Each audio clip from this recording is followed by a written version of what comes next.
લોકમત ન્યૂઝમાં આપનું સ્વાગત છે। સ્થાનિક સ્વરાજ્યની ચૂંટણી ટાણે મુખ્યમંત્રી ભૂપેન્દ્રભાઈ પટેલ આજે વડોદરામાં પધાર્યા હતા।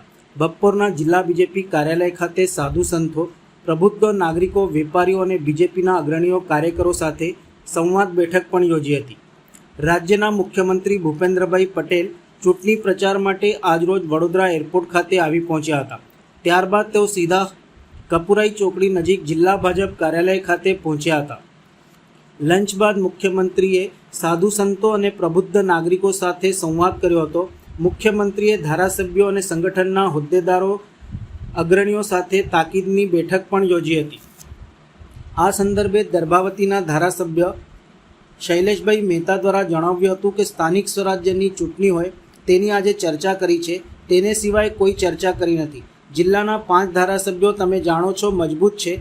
પોતપોતાના વિસ્તારની બધી સીટો જીતાડવાની તૈયારીઓ તમામ ધારાસભ્યોએ કરી છે અને આ વખતનું પરિણામ ઐતિહાસિક હશે।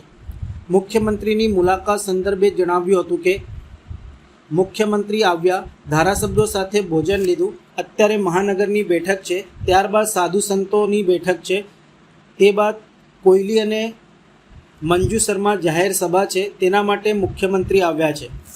વડોદરા જિલ્લા બીજેપી પ્રમુખ ડૉક્ટર બીજે બ્રહ્મભટ્ટે જણાવ્યું હતું કે સ્થાનિક સ્વરાજ્યની ચૂંટણીઓ માટે જનસમર્થન માટે મિટિંગો થઈ રહી છે।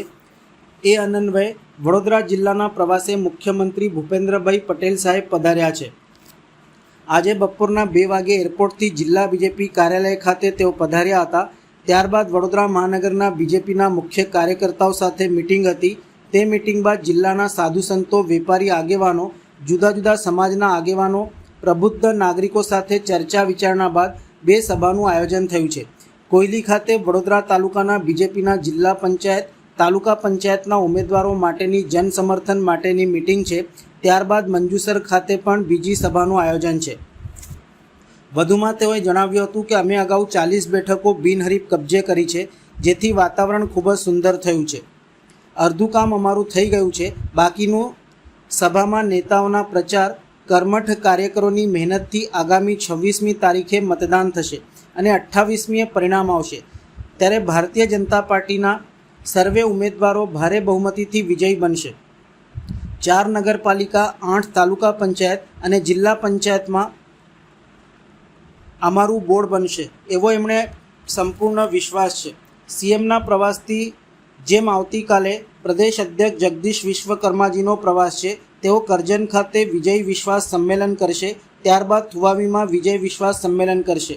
સમગ્ર બેઠક સંદર્ભે તેઓએ વિસ્તૃત માહિતી આપી હતી। જે રીતે ગુજરાતમાં સ્થાનિક સ્વરાજ્યની ચૂંટણીઓ માટે પ્રચાર માટે જનસમર્થન માટે મિટિંગો થઈ રહી છે, એના અન્વયે આજે વડોદરા જિલ્લાના પ્રવાસે માનનીય મુખ્યમંત્રી ભૂપેન્દ્રભાઈ પટેલ સાહેબ પધાર્યા છે। આજે બપોરે 2 વાગે એરપોર્ટથી જિલ્લા ભાજપ કાર્યાલય પધાર્યા। ત્યારબાદ અત્યારે જિલ્લા મહાનગરના ભારતીય જનતા પાર્ટીના મુખ્ય કાર્યકર્તાઓ સાથે તેઓ મિટિંગ કરી રહ્યા છે।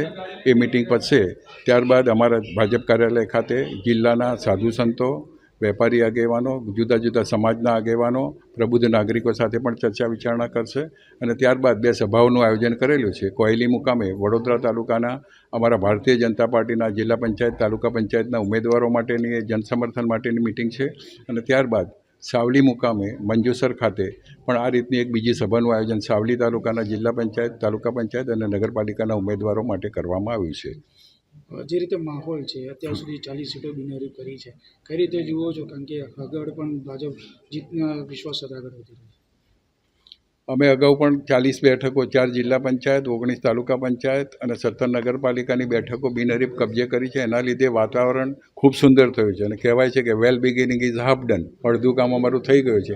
બાકીનું કામ આ અમારી સભાઓ, અમારા નેતાઓનો પ્રચાર, કર્મઠ કાર્યકર્તાઓની મહેનતથી આગામી 26 તારીખે જ્યારે મતદાન થશે અને 28 તારીખે પરિણામ આવશે ત્યારે અમારા ભારતીય જનતા પાર્ટીના સર્વે ઉમેદવારો ભારે બહુમતીથી વિજયી બનશે અને 4 નગરપાલિકા, 8 તાલુકા પંચાયત અને 1 જિલ્લા પંચાયતમાં અમારું બોર્ડ બનશે એવો અમને સંપૂર્ણ વિશ્વાસ છે। હા, આજે જે રીતે માનનીય મુખ્યમંત્રીનો પ્રવાસ થયો એ જ રીતે આવતીકાલે અમારા પ્રદેશ અધ્યક્ષ આદરણીય જગદીશભાઈ વિશ્વકર્માજીનો પ્રવાસ છે। એ સાંજે 5 વાગે કરજણ ખાતે કરજણ તાલુકાના અમારા જિલ્લા પંચાયત, તાલુકા પંચાયતના ઉમેદવારો માટે વિજય વિશ્વાસ સંમેલન કરશે અને ત્યારબાદ થુવાવીમાં ડભોઈ તાલુકામાં ડભોઈના જિલ્લા પંચાયત, તાલુકા પંચાયત અને નગરપાલિકાના અમારા ઉમેદવારો માટે વિજયી સંમેલન કરવાના છે. મુખ્યમંત્રી આવે છે, કોઈ વિશેષ સૂચના આપવામાં આવી છે? મુખ્યમંત્રી આજે આવ્યા છે, હા. કોઈ વિશેષ સૂચના આપવામાં આવી છે? વિશેષ સૂચના કંઈ નહીં, પણ જ્યારે બી આવું મુખ્યમંત્રી આવતા હોય તો સામાન્ય રીતે અમારા ધારાસભ્યો, મુખ્ય કાર્યકર્તાઓ સાથે પણ બેસતા હોય છે. કાર્યકર્તાના કોઈ પ્રશ્નો હોય, કંઈ રજૂઆત હોય, વિકાસના કોઈ કામોમાં હોય, એવા કોઈ કામો હોય કે જે કરવાથી આગામી સમયમાં ભારતીય જનતા પાર્ટીને વધારે સમર્થન મળી રહે અને કોઈ લોકોની મુશ્કેલી હોય તે માટે ચર્ચા કરી જરૂરી કાર્ય. અને એ જ રીતે હમણાં જ અમારા ધારાસભ્યો સાથે એમણે ચર્ચા કરી, જે કંઈ પ્રશ્નો આ વિસ્તારના હતા એ તરત જ ઉકેલાઈ જશે એવો વિશ્વાસ પણ આપ્યો છે. સારું, હવે માહોલ કેવો છે, કઈ રીતે જુઓ છો? સંપૂર્ણ ભારતીય જનતા પાર્ટી તરફનું વાતાવરણ છે, કેસરીય માહોલ છે અને અગાઉ કહ્યું એમ 40 સીટો જીતે છે ને બાકીની 28 તારીખે જીતવાની છે. મુખ્યમંત્રી ખુશ છે? બરાબર, મુખ્યમંત્રી ખુશ થયા છે? અગાઉથી જ ખુશ છે. વાતાવરણ સુંદર છે. આવ્યા ત્યારથી જ અમને ખ્યાલ છે કે 40 સીટો બિનહરીફ થઈ છે. એના માટે અભિનંદન પણ આપ્યા અને આગામી સમયમાં બધી જ સીટો મળશે એવો એમને પણ વિશ્વાસ છે. ત્યારે ફક્ત ને ફક્ત સ્થાનિક સ્વરાજ્યની ચૂંટણીઓ છે, એના સિવાયની કોઈ ચર્ચા નથી. જિલ્લામાં અત્યારે કેવો માહોલ છે? તમે તો બધે ફરી રહ્યા છો. જિલ્લાના 5 ધારાસભ્યો તમે જાણો છો મજબૂત છે. પોતપોતાના વિસ્તારની બધી જ સીટો જીતાડવાની એ તૈયારીઓ તમામ ધારાસભ્યોએ કરી છે. જિલ્લાની આ વખતનું પરિણામ ઐતિહાસિક હશે. મુખ્યમંત્રી 2-3 કલાક રહેવું પડે જિલ્લા કાર્યાલય, કંઈક તો ખાસ હશે. મુખ્યમંત્રી ત્યાંથી આવ્યા, ધારાસભ્યો સાથે ભોજન લીધું ને અત્યારે મહાનગરની બેઠક છે, ત્યાર પછી સાધુ સંતો અને આ બધા જોડેની બેઠક છે, ત્યાર પછી કોયલીમાં અને મંજુસરમાં જાહેર સભાઓ છે. એના માટે મુખ્યમંત્રીશ્રી આવ્યા છે. આવતીકાલે અમારા પ્રદેશ પ્રમુખ કરજણ અને ડભોઈની જિલ્લા પંચાયતોની જાહેર સભાઓમાં આવવાના છે.